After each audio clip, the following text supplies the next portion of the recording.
Shalom, salam damai, berkah dalam. Perikop untuk hari ini dengan judul Nasihat supaya berjaga-jaga. Dari Matius bab 24 ayat 37 sampai 44. Sebab sebagaimana halnya pada zaman Nuh, demikian pula halnya kelak pada kedatangan Anak Manusia.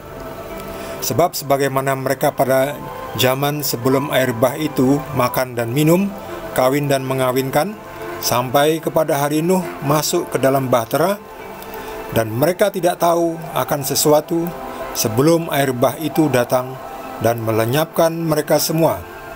Demikian pula lah halnya kelak pada kedatangan Anak Manusia.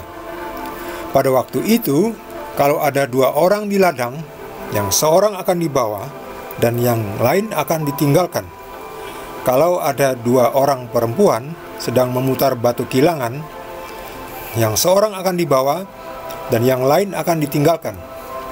Karena itu berjaga-jagalah, sebab kamu tidak tahu pada hari mana Tuhanmu datang. Tetapi ketahuilah ini, jika tuan rumah tahu pada waktu mana pada malam hari pencuri akan datang, sudahlah pasti ia berjaga-jaga dan tidak akan membiarkan rumahnya dibongkar. Sebab itu, hendaklah kamu juga siap sedia, karena Anak Manusia datang pada saat yang tidak kamu duga. Demikianlah sabda Tuhan.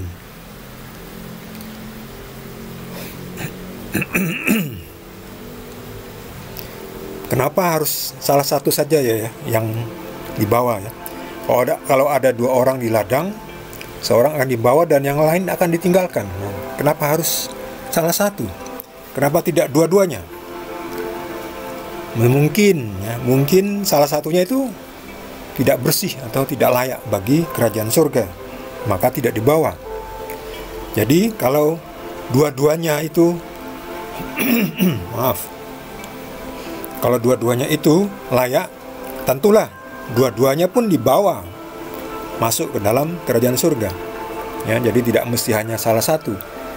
Jadi jangan khawatir kalau kita ada berdua orang, wah nanti hanya salah satu dari kita yang dibawa ke surga.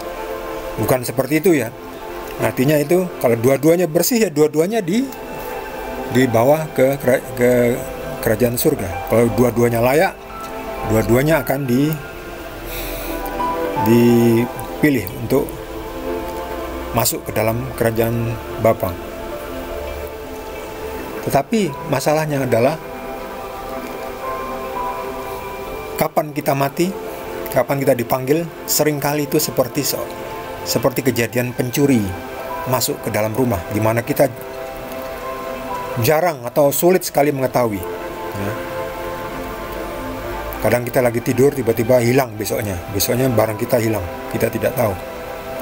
Seperti itu juga ketika saat kita dipanggil Tuhan, kita sering tidak tahu. Tapi kalau kita berjaga-jaga, kita bisa mengetahui ada tanda-tanda.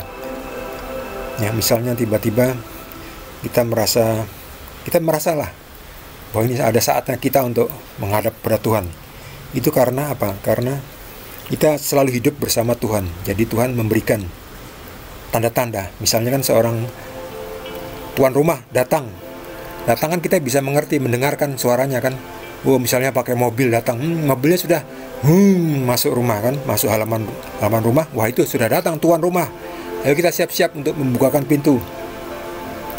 Demikian juga kalau kita berjaga-jaga, ketika ada pencuri datang, wah itu ada bunyi orang mengendus-endus ya, langkah kaki, tiba-tiba menginjak dahan kayu kering, lalu bunyi kletak. Wah, siapa itu? Atau tiba-tiba ada suara pintu dikorek-korek. Kita tahu, wah ini kira-kira ada orang yang mau maling, mau orang mau mencuri. Karena kita berjaga-jaga. Tapi kalau kita tidur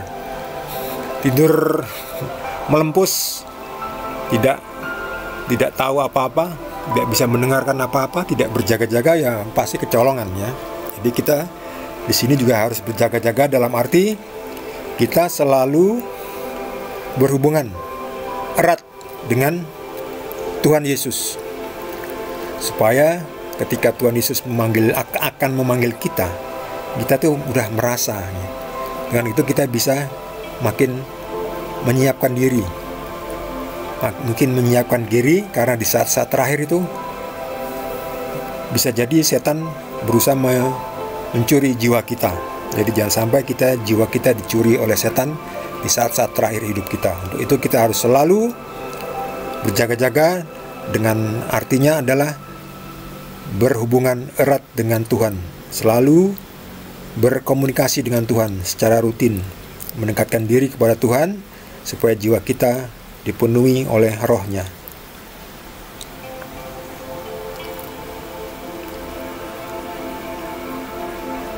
Bagi saudara yang mendapatkan pencerahan dari Roh Kudus dan ingin berbagi dengan kita, bisa menuliskannya di kolom komentar. Bagi yang belum subscribe, jangan lupa di subscribe dan juga di like, boleh juga di share dengan teman-teman yang lain. Besok kita akan lanjutkan dengan perikop terakhir dari bab 24. Terima kasih. Tuhan Yesus berkati kita semua.